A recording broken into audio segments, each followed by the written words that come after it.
Salutare! Dacă tot a venit toamna, ce merge mai bine decât ceva produse de oaie?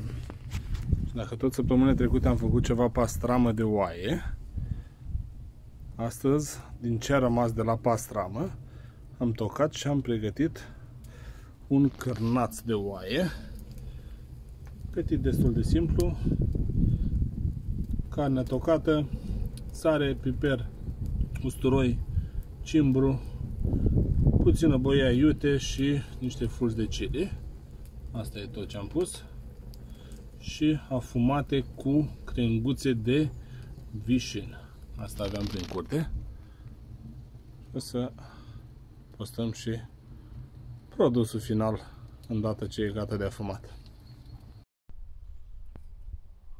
Rezultatul final: cârnăciorii de oaie afumați la cald timp de vreo 4 ore.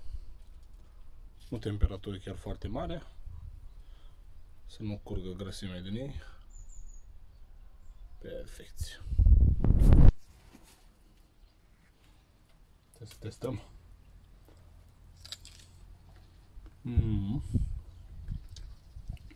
Delicios.